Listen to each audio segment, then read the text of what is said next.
For trainers, collectives, and individuals that were looking for a program to follow that was chud-free, or perhaps one that came directly from us, there is Liberation Martial Arts Online. Thanks to Peter, Justin Davis, and Egypt Scholar 69 for signing up. If you want to sign up for Liberation Martial Arts Online or want to increase your financial support for the Southpaw Project, you can find special tiers on our Patreon. If you'd like to listen to all of our shows without any breaks or interruptions, you can also find uncut versions of our shows, along with Fighters Brew and SDS9 on Patreon. This is Sam. This is Jason. And this is Fight Study.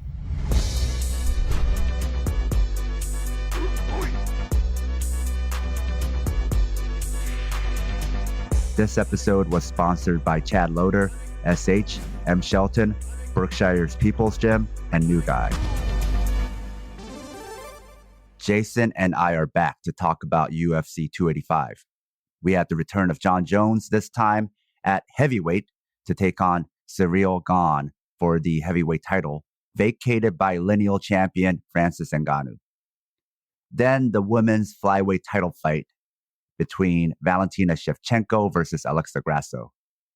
We also had rising welterweight contenders Shavkat Rakhmonov versus Jeff Neal, and the UFC debut for Bo Nickel.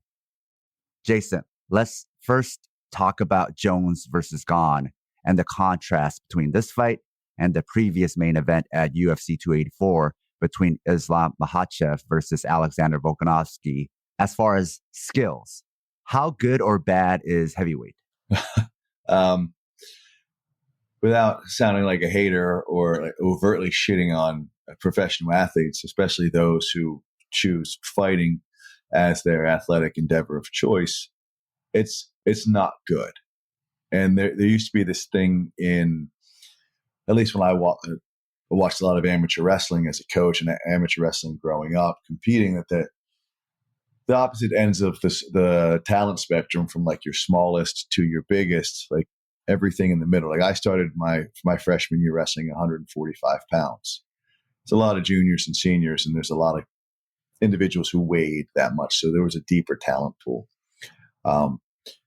It's not that way whenever you look at the 103, 107 pounders, typically in terms of depth, but those who stand out tend to stand out. Same thing with the heavier weights. Those, when you have sort of that high caliber athlete in a relatively shallow talent pool, just because the numbers just aren't there at each end of the spectrum, there tends to be a bit of a dip past your top two or top three. And you're seeing, especially in a sport, in MMA, 125-pound fighters in the men's division are exceptional because they're fast and they tend to have like great athleticism without the ability to transition into other professional sporting endeavors because they just don't necessarily have the size. Now, juxtapose that with professional heavyweight mixed martial arts, and anyone who is a prime time marquee athlete is probably doing a ball sport or another sport where they're getting paid 7 figures minimum, not to take a fucking beating day in and day out training. Not that football isn't hard and isn't brutal on the body, but you're not getting kicked in the head for practice, at least. And the seasons are shorter. The seasons are shorter, and you're making more money than most of these heavyweights are making if you were just on the fucking practice squad and never even suited up for a game. Those are the facts. And I think I saw a tweet from you, Sam, where he said, look, there's a talent gap here because great big athletes that are super, super athletic and super big are doing sports where they're getting paid real money. And let's be honest, except for a very few, those in the UFC aren't making that kind of money. So there's a real lack of talent in the heavyweight division. Now, the fight basically had one sequence: Gane throwing a naked left straight, then Jones tying up for a body lock. Then somehow Gane ended up trapping his own arm, getting taken down, and getting finished. His wrestling was so bad, it looked like a dive, except this is heavyweight. So yeah, the wrestling is this bad. Jason, for students of MMA, can you tell us everything Gane did right or wrong in that wrestling sequence that led to the finish? Well, there wasn't a whole lot to really break down, but from what did happen, I could tell you, like he threw that left hand, but he also walked in his left foot, right, and gave up position hip to hip, where all Jones did was have to slip outside and come down the arm and make up that distance against Gon, and then just fell right into a body lock, like from the rear position. And Gon didn't look like he had any idea of what to do. And it look, there's some things in wrestling that you can't quite see all the time. Like whenever Jones took his back and locked around his body, he sort of stepped, and there's a little bit of a knee hip pinch, and you can drag someone down a little bit easier. And it is wrestling. It's just not Gon falling. It's an understanding, just an innate understanding of what someone like Jones's caliber of wrestling just sort of innately knows where to put his hips. But at the same time, there's an innate lack of understanding of wrestling positioning from Gon that was obvious. And even when he fell and he posted, he just left that hand posted. There wasn't like a quick snap, back smack, stand up, or arm clear stand up, or control a wrist and immediately start to walk his hips out. He just sort of looked like a kid crawling and didn't really understand that positioning at all. And Jon Jones is an excellent wrestler, and he's shown that time and time again. And he had the length and the physicality to immediately start to incorporate some wrestling in it, which is an area where Gon is just fundamentally weak. That punch you were talking about reminds me of what Alexander Volkanovski does, where he punches and then steps forward so that they could be standing parallel so that he could get the clinch, right? Because clinch is what he wants. But clinch isn't what Gon wants. So why is he doing a punch to clinch entry, right? To your point. So it's almost like a freebie. Exactly. And I don't want to like just shit on that or like pretend I know what his camp is thinking, but I just know it didn't look like they were enacting any real game plan against a guy who was going to wrestle you the first chance he could, right? So why that punch to clinch sequence or footwork stance switch maneuver when it leads you right into your opponent's wheelhouse? I just didn't get it. And the sequence with the body lock, it looks so weird to me. I mean, yeah, I knew Jones would have the wrestling advantage, but it just looked fake, right? But it's not fake. The reason why it looks fake is because it was a sequence that you don't normally see in MMA, at least in the lower divisions, which was like Jones had a body lock. And then Gon tries to do the right thing, right? Like he tries to reach for the hand, and then Jones just lets go of him. So now he doesn't even have the body lock. Jones lets go. And instead of escaping or turning around or overhooking or whatever, you see Gon's hand still reaching for Jones's hand, even though it's no longer around his waist, right? So he's now reaching behind him. I shared that photo online. Why it looks so weird. It looks like Gon had Jones's wrist and Jones broke away, but that's not what happened. As Jones's hands were moving away from Gon's body, like releasing him, Gon kept reaching behind him, looking for that hand. And it's like, if it's not on your waist, forget about that hand. You don't need to grab wrist control. So he kept going for it. And then again, it's a freebie. So Jones just grabbed over his hand, trapping that side, and then sagged, dragged him down. To your point, then Gon tried to get up on all fours to get back up. Eventually, they worked their way to the cage. And again, that guillotine didn't look like a guillotine, even to the trained eye of Daniel Cormier, because of the way Gon was defending, right? It didn't look like a guillotine. It didn't look deep because Gon's hands were not hand fighting the choke. One was posted on the ground. The other one was like trapped. Yeah, like it was an arm in guillotine. But you could use that also to try to fight or press down on the grip, come around, use both hands to fight the grip. But instead, he just sat there. Yeah, he did. Doing nothing with his hands until a tap. So that's why DC was so confused. And then we saw in the replay, yes, it was legit deep, but also Gon wasn't doing anything. It was just like just frozen. He was just limp with his hands all in the wrong positions. Just until a great wrestling guillotine type guy in John Jones, who has one of the coolest guillotine finishes of all time, and that elbow to elbow pinch down guillotine against Lyoto Machida. It just seemed like Gone was both simultaneously lost and a step behind.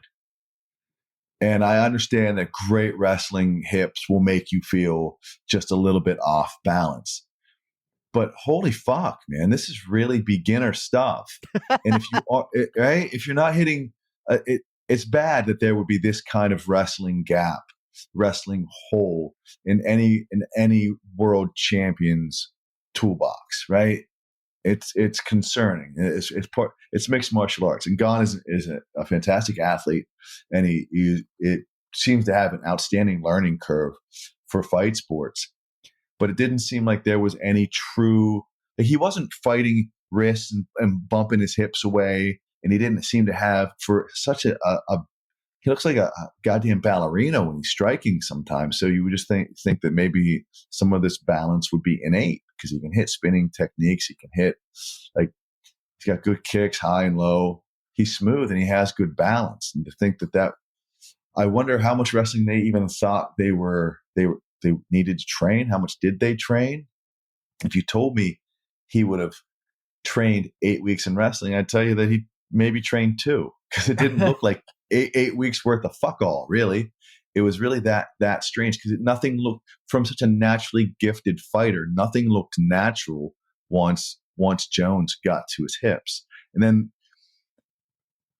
fighting hands, like, even if you don't know what you're doing in jiu-jitsu, you know it's not good for your throat to be getting like fucking ruined by someone else's choke that's coming across. You want to fight those hands. There should be some sort of instinct, and all of it just looked a little bit odd. And it was probably one of the for me, it was one of the least entertaining MMA fights at the highest level. With a 3-year coming off 3 years, there's a lot of hype. At least I thought it could have been an outstanding fight, and it was not. And I hate guillotine finishes anyway, unless they're like Hail Mary at the very end. Like, I like when someone's getting dominated and just finds it. But it was not even all the branding and PR propaganda from the UFC could make me think that fight was really worth watching a third time. So I mean that because I've watched it twice. It's the only thing I'm saying. The thing was, there's a video of Henry Cejudo going over that final sequence with John Jones, and it happened identically.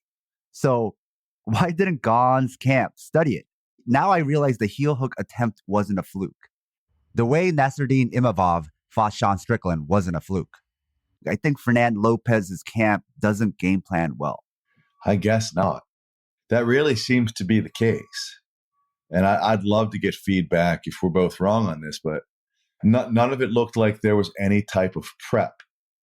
None at all. Like from the wrestling, even walking that hip in, to which puts you lead leg on lead leg, and he just comes down, and then the back take or the rear body lock or whatever you want to call it, whatever wrestling sequence you want to call it, how you want to describe it. You're just sort of giving up position, and I wonder if so. You can't gloss over some of these skills. Wrestling is something that you need to immerse yourself in. Yes, I know you don't want to ruin a 28, 29, 30, 35-year-old, however old some of these fighters are when they're getting into the higher levels of the UFC. But you would think that a continuation of skill development would mean this wasn't the first camp he tried to work his wrestling, right? You would hope. Right? You really would hope that. So that it would build off of some sort of foundation and fundamentals, and that you could format a camp that would continually grow that skill set. And it didn't appear that. And how many times do I say, if you're world class, you should be doing world class shit, or someone else is going to sneak up on you. They will gain ground. And it just didn't look like that. And maybe I'm wrong. Maybe he just froze. Who knows? I just know that, like, this many fights, even in a relatively abridged career for Ciryl Gane, like, understanding of hip positioning is fundamental to fighting in mixed martial arts. And if you don't do it, you can't expect to maintain the highest level of performance in this sport. You just can't. Now, Gon wasn't joking when he said he doesn't watch tape and doesn't train, and he still somehow was in the top 2 for heavyweight. And the thing is, Jones used to say the same thing, that he doesn't train and he just parties. Imagine anyone at 155 and below saying this. Like, that could not happen. The depth at 155 and below is so much better. So should we take depth of the division into consideration when thinking about pound for pounds and potential GOATs? You absolutely should.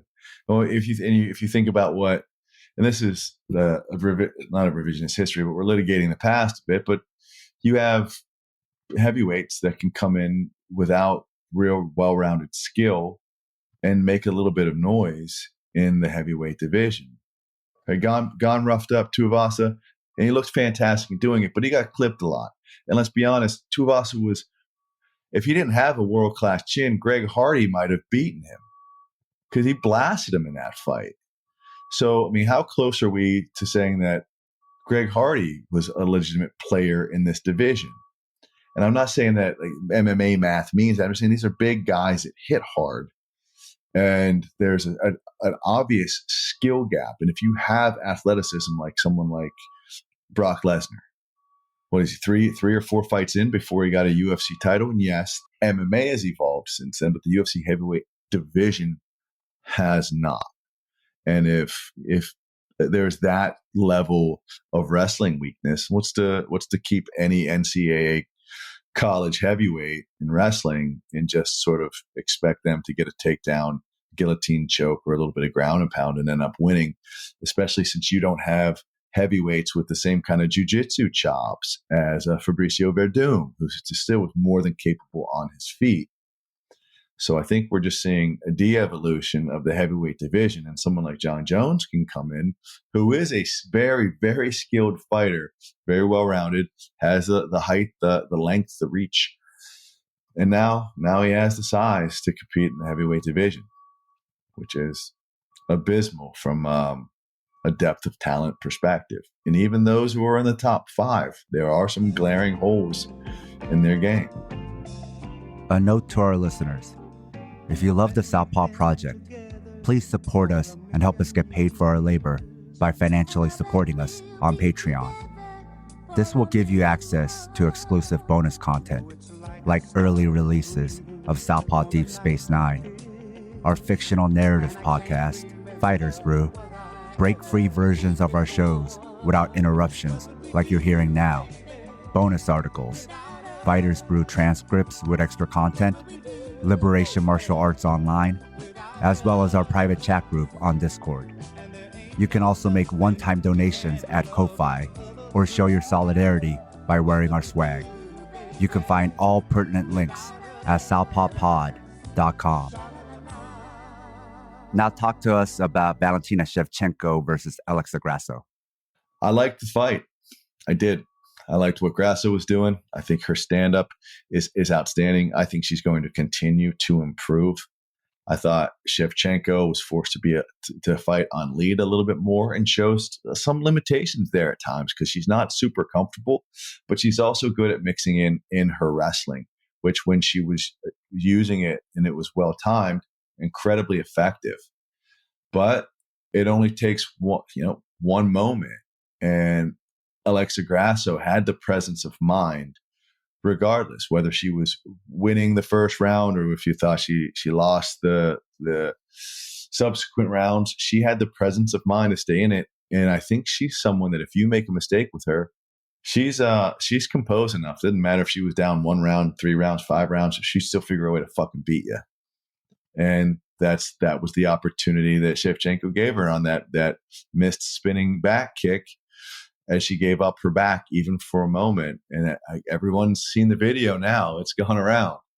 She wasn't just her own PR team when she said that we've been working this. And when the opportunity presented itself, we capitalized. She was telling the truth. And that kind of preparation based on fight study is so important. And again, I'm tired of the coaching staffs and the fighters, and it has to be hype. But I guess maybe it's not. Those individuals who say, I don't worry about what they're doing, I worry about what I'm doing. Well, I think Alexa Grasso was really concerned about what Valentina Shevchenko might do. And in watching that, she was able to time that. And in timing that, she was able to exploit it, take that back in a millisecond. She took her back and then dropped in boots and went to that choke. Nearly ripped Shevchenko's fucking head off. So that kind of planning, that kind of, you want to grow that proprioceptive neuromuscular junction, that kind of muscle memory, so that when you recognize it, you can act on it with immediacy. And that's what she did. Taila Santos also took Shevchenko's back and held it for a long time. So I think Grasso and potentially every other Valentina Shevchenko future opponent is going to be thinking about finding entries to take the back. And once you do, you're going to keep her there. And I think that's what Erin Blanchfield has been recently hinting at. She said in interviews that if she fights Valentina Shevchenko, she feels she matches up well because she's already spotted some weaknesses, but she didn't want to go into it, right? But she said it was grappling related. And I think she means getting the back. That Blanchfield is really good at getting the back, and Shevchenko is really bad at defending the back. And she will even give you the back herself. So I think these up and coming fighters and their camps who've been watching Shevchenko for a long time, like Grasso, like Blanchfield, have now realized, and even probably Taila Santos's camp have realized there's openings with Shevchenko for taking the back and either keeping her there or finishing her there. Yeah, well, Shevchenko is not outstanding in wrestling off of bad positions and grappling off of bad positions, which tells me she's usually the more physical and more talented grappler that she's working with. I mean, that's my working theory. You need to get better at improving from bad positions, because she doesn't. She just sort of holds it and tries to not get into a worse position.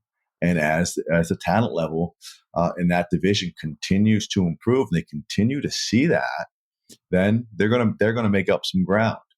And Alexa Grasso just made up that ground in a moment, and she won the world title. Some of these younger fighters that have good wrestling are going to force Shevchenko to start battling back from bad positions. And if she doesn't put herself in like a murderer's row of grappler wrestler fighters, then a lot of these fights are going to be a lot closer than she wants them to be, for two reasons. One, she's going to be a little more hesitant, because when she is off it, she's a counter fighter anyway, that shows a lack of aggression at times so that she can fight on the counter. And the optics of that that approach isn't always great. And she could possibly become a little more hesitant whenever she has a strong wrestling threat in front of her, when she's not good at, and she's given away a few rounds early and not good at wrestling back out of bad position. I think also this has been an eye-opening moment for a lot of camps where they're like, okay, so you can do that. Where they always thought about that possibility that whenever somebody spins, you could just grab them and take their back. But there's a risk because you have to see it coming. And that's the thing about spinning attacks, is it's supposed to catch you by surprise. But there are some fighters who just do it a lot. They just spam spinning shit. And Valentina isn't one of the worst culprits, but she does it. And there's other fighters who spin a lot. So I think when you fight those fighters, you have to now think about getting to their back whenever they're spinning, whether it's a spinning back fist or a spinning back kick. Yeah, and if you're not considering wrestling from a missed spinning technique, and you're just going to let them reset and go again, they're doing a high risk, high reward maneuver, but you're taking the risk component away from them. And how many times you see like fighters just push away from that position instead of like initiate a wrestling or a grappling exchange? And this isn't entertainment, it's fighting, right? I know we want to be entertaining, but I tell you what, would you rather see someone get beaten up on the counter, or when given an opportunity, possibly down by 2 rounds, dropping in those hooks and almost fully ripping off another human being's fucking head? That can be pretty fun to watch too. And it's a component of the sport. And I'll say it again, it is your job in there, especially at the world championship level. It is to win. Entertainment becomes a byproduct of being so fucking well prepared that there's nothing else that individual can do in front of you. You are so prepped, you are so ready, you are so studied that everything they do seems telegraphed, even if it's set up, because you've seen it and you've owned it in your head mentally over and over and over, and you've gone through it and you've drilled it and you've put yourself in situations so that when that situation presents itself, fucking go time, immediately you react with precision and that timing and awareness, because you've been there, you put yourself there, you've immersed yourself in that scenario over and over and over. You got to fight you got to train like that, and I think you're starting to see that the better camps are doing that. They are exercising strategy, not just grit and aggression, so that there is a strategic component and a planning component, which I think is something that has been missing in the sport for a while, since it went in that de-evolution of fighters fight and they're entertaining. Well, it's hard to be entertaining when you're fighting in the fucking B leagues, right? Or in the minor leagues, and no one sees what you're doing.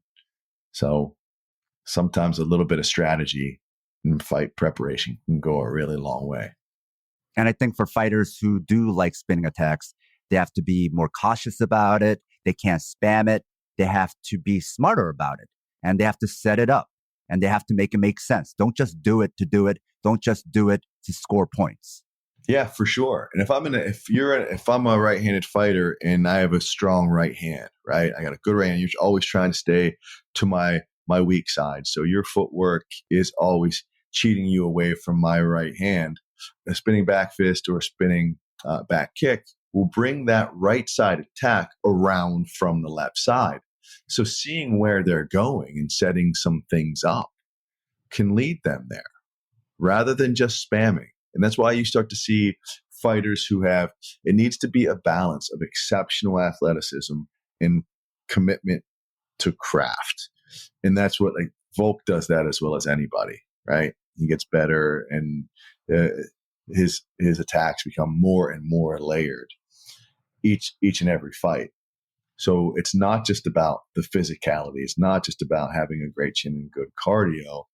It is, can you continue to develop skills so that if the first and second techniques aren't there, can you layer them? Can you build off of them into bigger and better things based not just on what you want to do, but what your opponent is giving you? That's what you need to plan for. And other things like strength, they're great. Sometimes you can't really see that. Some fighters are stronger. I allude to this all the time. They're stronger than they look. And so you think certain fighters should just do certain things and they'll make some sort of positional improvements. That's not what I mean. Sometimes you just get in there and men or women are just fuck you strong in the octagon. And there's not much you can do about it. At distance and with setups with some of your strikes, if you're throwing single punches, if you're throwing naked shots, if you're negligent or not aware of what your opponent is setting up, and you're not layering your own setups, then everything becomes this sort of random bullshit. And if you're able to get away with it because you're athletic or you're more athletic than others in the division, eventually that shit will come back to haunt you. And with Shevchenko, you have someone who is both, she's athletic, she's strong, and she knows how to fight. She's a good grappler. She's better in the top position. She's a good wrestler. She's got a pretty good body lock. But there is this, I do it this way in spite of the look that they're giving me.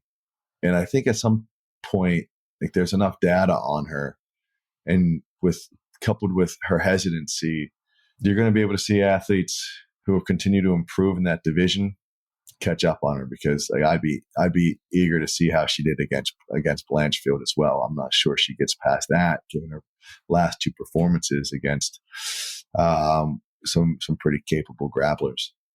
I think it's a combination of she's getting older. She's been around for a long time, so everybody has a lot of footage on her. And also, she hasn't been the same ever since that knee surgery.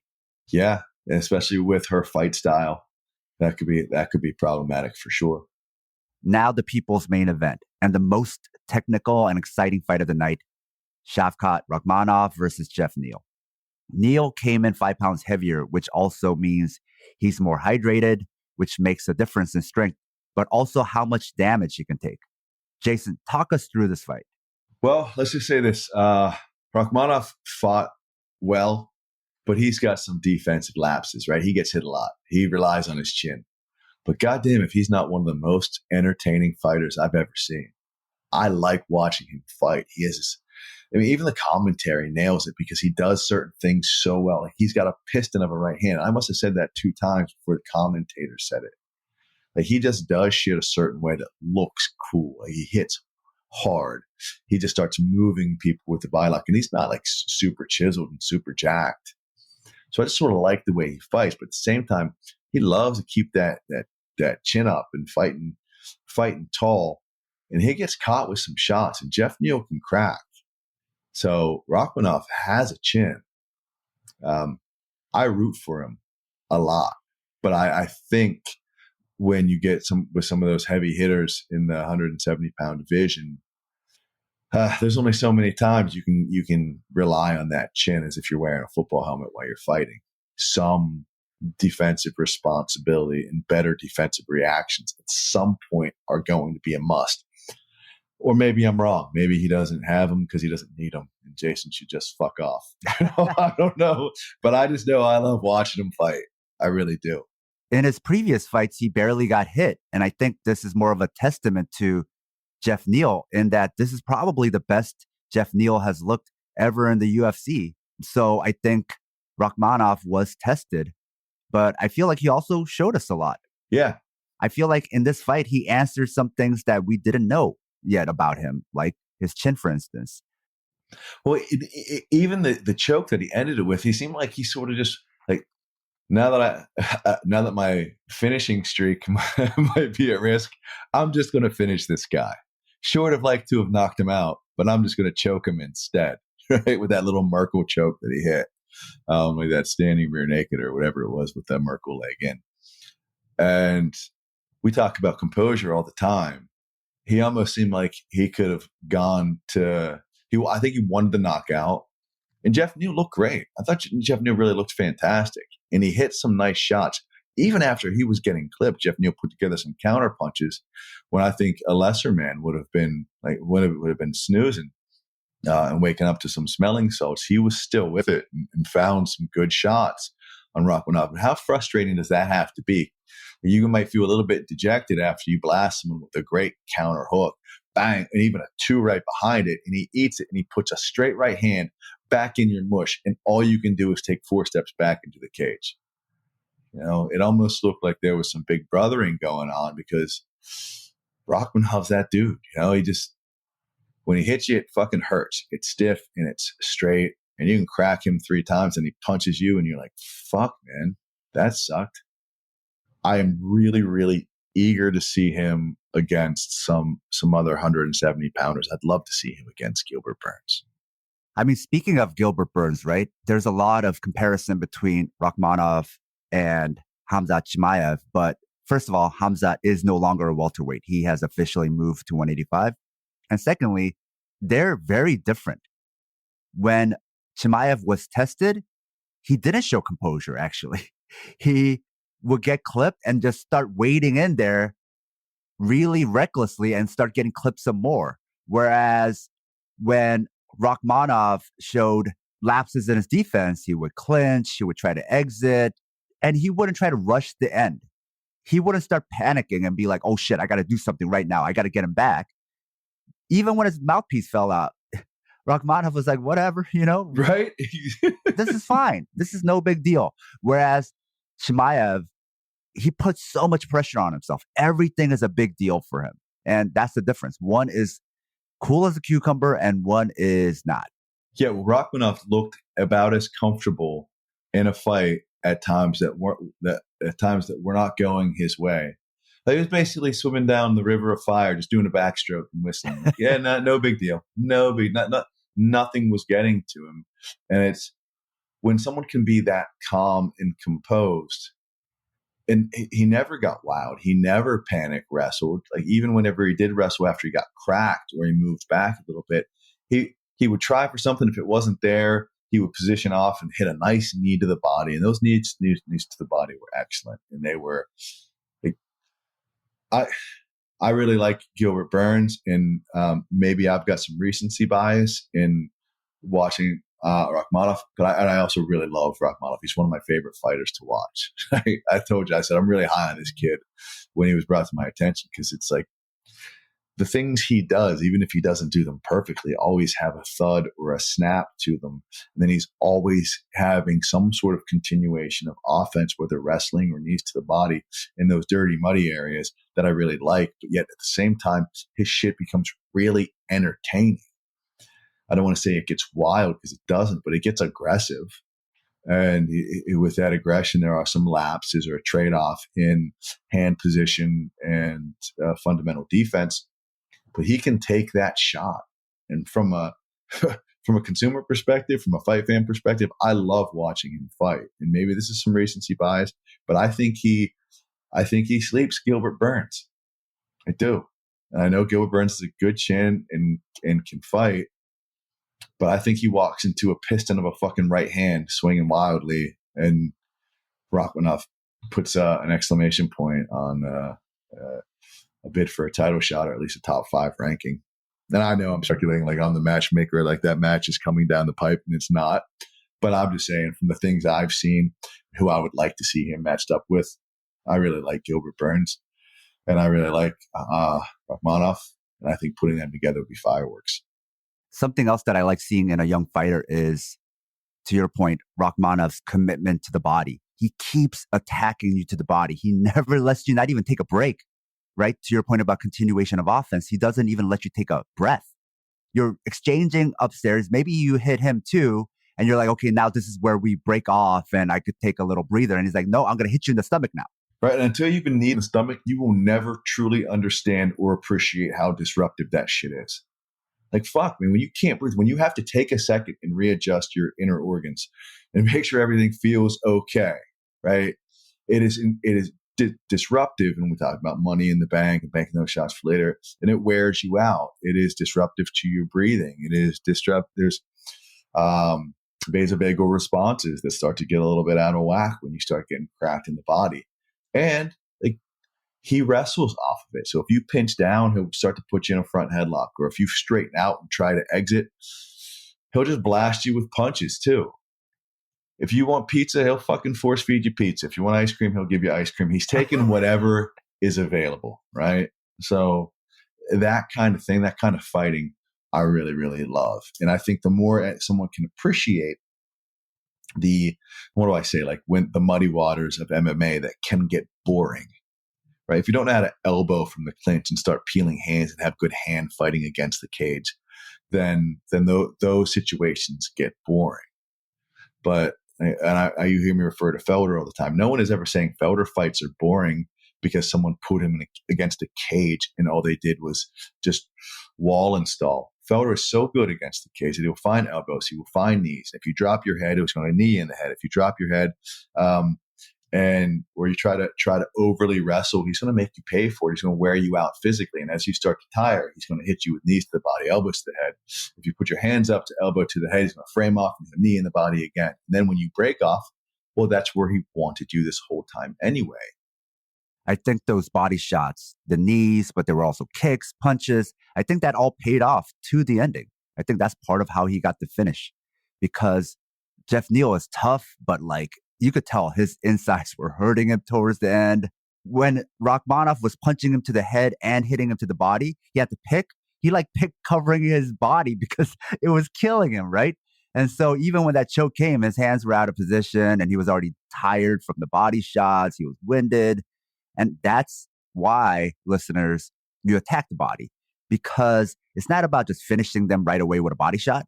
That would be nice, right? That's like a nice little gift.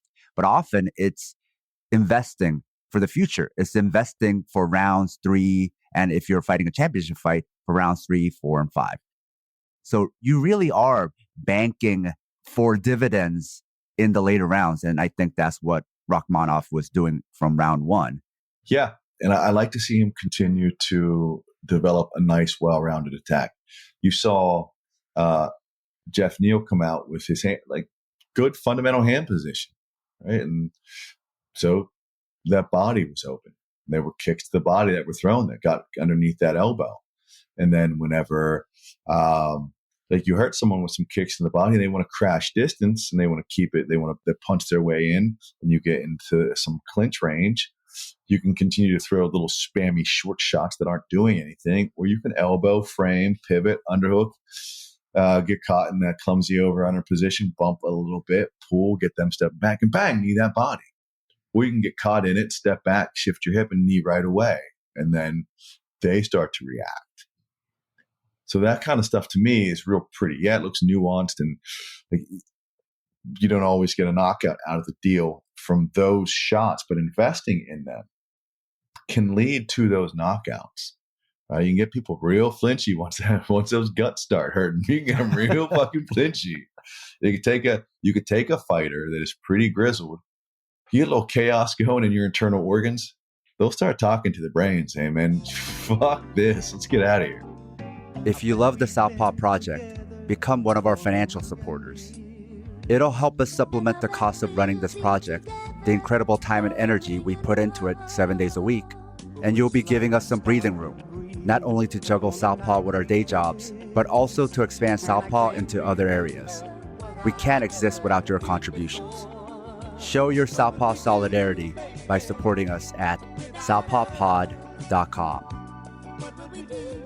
And I think, to your point that you made about defensive lapses, I think it might also be a stylistic thing for Rachmanov, where just like Alexander Volkanovski is really good at defense, but he's shown when he's fighting a southpaw, he does have problems. And I think it might have been more to do with Rachmanov stylistically, like not doing as well against southpaws as he does against other orthodox fighters. And so I know Rachmanov called out Kobe Covington, and I would actually pick Rachmanov over Covington. And Covington doesn't hit nearly as hard as Jeff Neal, but I think Covington being another southpaw and being another wrestler, I think that could give him some difficulties.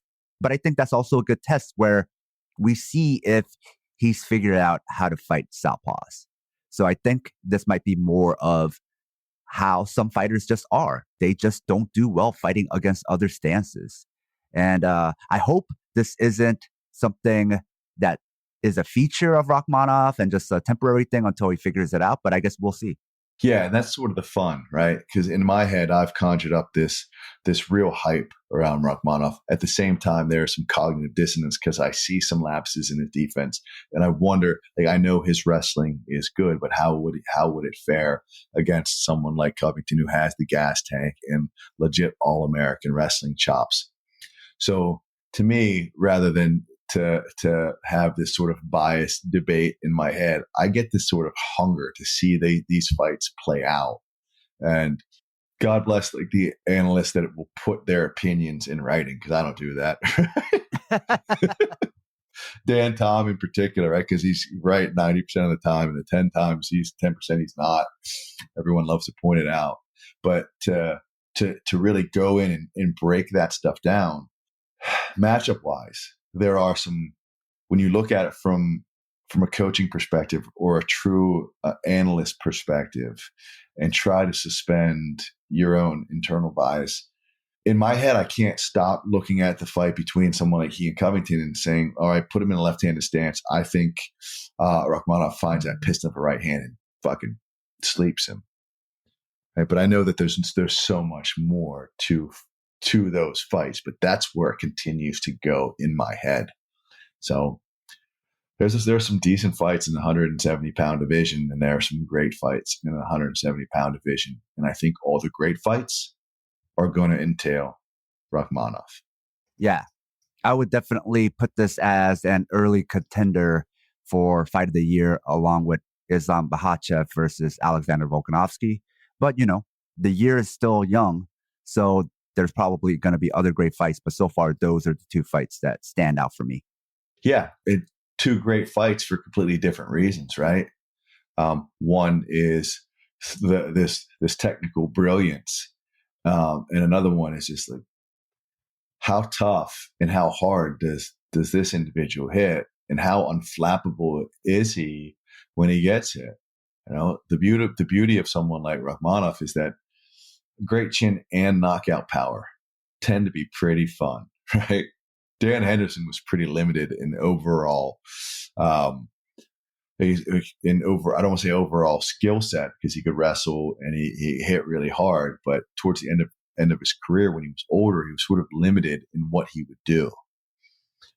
But he had a great chin and he could hit really, really hard. Now we have someone in Rachmanov who has a great chin, hits really hard, but does other more dynamic shit, right? So it's fun to sort of see that.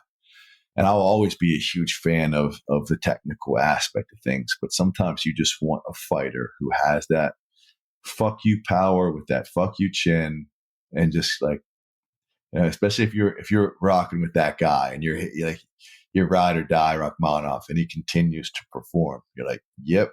And there's fun. There's a lot of fun from a fan perspective with that, even if there are some defensive lapses. But I think there are some things that he does really high level technically that you don't see a lot with other MMA fighters. After he exchanges, he does these little quarter turns. Actually, the times he was in trouble, he just stood there. But when he wasn't in trouble, he would do these little quarter turn exits where he would exchange and just pivot out. Well, his quarter turn, it sets up a lot of his right hands too when people try to go and recorrect position. I love that. And so even his chin positioning, which isn't always great, or his chin and his hand position are built off of his ability to turn and pivot and maintain balance, and then pop that right hand or pop whatever he decides to throw. So like, it is a give and take, right? When I say that he's defensively negligent, I am sure that he is aware of that, and that his ability to find those shots are based on how visual he is and standing tall, standing upright, because he's one of those guys that believes in his ability to find those shots. It would be different if he was just random with his right hand, but he is pretty precise with it, and he's great at setting it up. So like, part of his working within, we talk about when a fighter is really crazy strong. Well, we tend to say he's just strong, but whenever they tend to put together a game plan and build out their skill set around that core competency, or that strength in strength, it's pretty amazing. I think they've also done that with Rachmanov's chin. So I think if you made him more defensively aware and made it like, gave him a higher guard, then you would take away some of his ability to pivot and turn and find shooting underhooks from clinch positions when people try to swing. So I think it's a style that, and we speak to this like every other episode, I don't think he needs tweaked majorly. I just think he can't stay in that super tall and give up big shots against some heavier hitters. But at the same time, maybe he can, because he'll find his shot first and they won't be able to handle it. His hand positioning, to your point, reminds me a bit of what Brandon Moreno does, where he kind of like uses it to like find his tempo or whatever, like almost like just pumping it up and down, right? And it's just like, don't do that. Just keep them in position to cover your chin. I guess that's like how he finds his rhythm or whatever. But against really hard hitters and accurate punchers, that can cost him. And it did in this fight. But to your point about the quarter turn, I guess that's why when he didn't finish him with him, but that's what caused the whole ending sequence where Jeff Neal was rocked. He caught him with his right, but Jeff Neal in the slow-mo was not in a position to return fire. And it must have been that he just shifted a little bit off angle where he could hit Jeff with his right, but Jeff couldn't hit him back. Right. Little things. And speaking to Moreno is a 125er, right? They tend not to hit as hard. He's also a 125er that fights from more of a crouched position too. So he's not as upright when jockeying for some of that hand position and some of the things that they do similarly. We're speaking about two athletes that both have great chins, but in looking at someone like Rachmanov and trying to determine is the strength of his right hand and his chin something that he believes in to the point where making other adjustments aren't all that necessary for him. My question is, could he and would he if he had to? Because just because he hasn't shown us that doesn't mean he doesn't have it. You know what I mean? If he was having difficult finding that right hand, or if he had a guy with fuck you power too, and every time he would hit, he'd get cracked back. Let's say he was fighting his clone. Could he make some sort of strategic adjustment and his head position being a little bit better? But also, when he does get hit, he can wrestle. And if he's not getting takedowns, he's very physically strong. He's putting you against the cage, or he's getting you to at least defend the first shot and oftentimes a second follow-up body lock attempt. And when you do that, he starts to knee you in the body. Right? So there's strategy born of that. If he gets hit, if there's a vulnerability to getting hit because he has a great right hand, part of his defense is that I will wrestle you against the cage and start kneeing you in the body if you start to open up too much. And he has that. So being a more complete fighter starts to work as part of his defensive consideration. I would imagine. I think I'm always a little bit hard on the fighters that I really, really like entertainment wise, because I tend to be a little bit of a fight snob at times in terms of those fighters who are more entertaining than they are technical. But I don't mean that for Rachmanov at all in this regard. I think as is, he could beat everybody in welterweight. And the reason for that is because he's good, but also welterweight isn't as bad as like middleweight and above, but it's also not like a super deep division either. So it's also an indictment about the rest of the division. Now, when he gets to Leon Edwards, when he gets to Kamaru Usman, he can't fight them as is. He needs to improve by the time he fights those two. Absolutely. Right? Because he's not going to be able to just sort of clinch his way as part of his defense after he gets rocked with a shot, if trying to find his power shots. Right? That's a terrible idea against someone like Usman. Flying up against Leon Edwards, you got to be careful you don't get clipped with that. I mean, he fights pretty tall with his hands low. You got a good kicker in front of you. You got to protect that head. And Leon is another southpaw. Yep. Absolutely. So those are fights that I truly think if you match any of them up with Rachmanov, it's like you said, this is an early contender for fight of the year. I think that's until the next person puts up a pretty decent fight against Rachmanov, and then that's our next topic of conversation. And that becomes the next potential fight of the year. But like I said before, they're almost always going to include this guy just because of the way he fights and what he brings to the table. Now, Bo Nickel made his UFC debut against UFC veteran Jamie Pickett, which was an appropriate fight for somebody of his caliber making his UFC debut. What did Nickel show you? Nickel showed me that he did struggle with the first two takedown attempts until he kneed the poor guy in his fucking nuts, and then he took him down pretty easily. Yeah. That's about all I could really point out. He seemed to rush and force some of those takedowns. But credit to Pickett, because I know how good of a wrestler Bo Nickel is. And I wrestled a little bit in college, and I feel like even forced takedowns from Bo Nickel would probably take down 95% of athletes in the UFC. So credit to Pickett for staying up, but then he seemed to get jarred in the nuts pretty hard, and then it was all downhill from there. Yeah, it's hard to take anything away from this fight other than Nickel didn't disappoint us, right? Like he didn't end up being worse than we thought, but he didn't show us anything either. Yeah, right. And he did seem to be like a little too wrestling stancy, like in his fight stance, which is going to get his head kicked off at some point. But he's 4 fights in now to a pro career. And the UFC did a good job in picking a vet, Jamie Pickett, that is competent while still being less risk. If that makes sense. You know, he's a competent fighter, but there wasn't much risk short of a complete breakdown fundamentally of Bo Nickel, and it played out pretty much how I thought it would. So, and I've watched some of Bo Nickel's workouts on YouTube and on all over the internet, and he's not bad in terms of his development with his hands and his kicks. pulling that off in a fight against a world-class guy, a little bit different. So yeah, I think this showed us a little bit. But I tell you, at the highest level of the sport, forcing takedowns in a little bit too wrestling centric of a stance could get you fucked up. But at the same time, he's only 4-0. And what can we really gauge off of the fight with Pickett? So it's tough. Yeah, it's tough to really glean all that much at this point.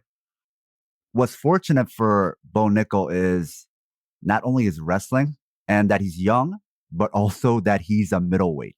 And middleweight is a really bad division, right? And so looking the way he does, and if he was fighting at like bantamweight, I would have some pause. But let me just go over this with you, Jason. Some of the fighters that are ranked above Bo Nickel, and so some of the people he might have to beat on his way to the title. You got Chris Curtis. You got Roman Dolidze at number 9. You got Sean Strickland, number 7. You got Dricus Duplessis at number 6. You got Jared Cannonier at number 3. He might be able to just straight up double leg everybody and just start grinding all of them out. There are some people here that he could have problems with, but you can match him up where he could just go all the way to Jared Cannonier and then he's got a title shot. Then he's fighting Izzy and Alex Pereira, who both have terrible wrestling. I mean, middleweight, it's one of those situations where are there people there who can make him pay for some of his inadequacies? Maybe Robert Whittaker can, but he could get a title shot by avoiding him too. Yeah. You want to strategically match him up because he might be able to beat Izzy easier than he's able to beat even Curtis. Curtis is tough and he's good and he's not easy to take down. Or like a Jack Hermanson, Marvin Vettori, he might be able to beat Izzy easier than some of those guys. Right? Some of those guys who pose more of a threat in the submission grappling world. But yeah, those fights seem like they'd be fun matchups, right off the bat. And one thing that maybe that more wrestling centric stance tells me is that they want to keep this a good young talent in his wheelhouse. Right? There's no reason for him to start thinking he needs to start bombing on everybody if that's not his core competency. Let's keep him where he's strong and then be able to strike off of dead end wrestling sequences so you don't wear yourself out.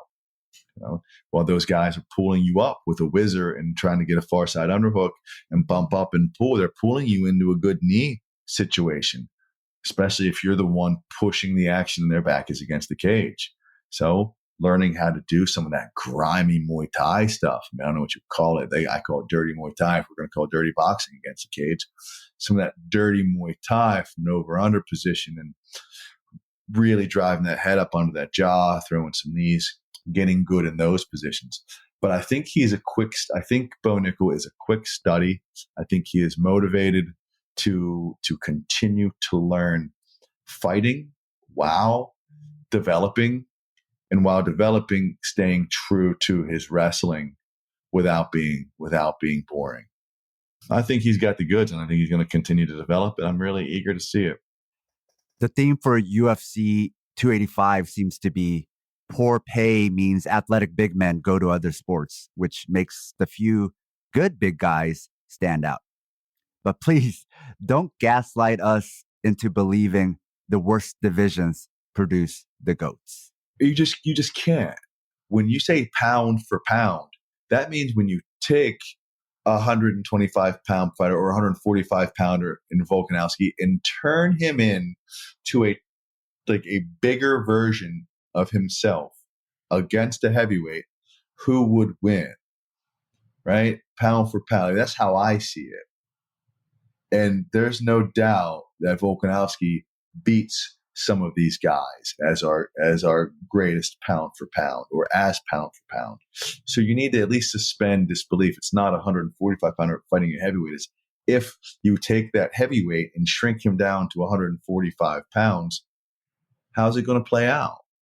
Right? You don't get to keep the height. You don't get to keep the reach if you're shrinking someone down. So whenever trying to make these decisions, these folks have to start to look more technically right? And with that technical acumen comes development of that technical acumen. And the greater the depth of that division, the more on your shit you have to be. And the more on your shit you are, the greater prepared you are. Camp after camp after camp. That's what's truly producing our GOATs. Not saying there's such a shitty division, I don't even have to train for it. Right? So maybe we start rethinking that. Maybe we start rethinking that calculus just a fucking bit. Still, I like to see the heavyweights banging, but hey, man, let's rethink things just a little bit. Yeah. Otherwise, like, you would be calling the best middle school basketball player GOAT for basketball, right? Right. Like, you have to think about the depth of their league, their division. Without a doubt. All right. That's it for this fight study. If you like this episode and like what we do, support us on Patreon. We also have the Liberation Martial Arts program if you want to train with us from wherever you are. You'll find lots of techniques, exercises, theory, pedagogy, and even political theory. We also have Fighters Brew, which is a manga-inspired martial arts audio series, as well as the Fighters Brew transcripts that include martial arts tutorials. You can find Liberation Martial Arts online, along with Fighters Brew on Patreon. You can find Southpaw merch at our store. You can find all pertinent links on the show notes. With all that said, thanks for listening. It's always a pleasure.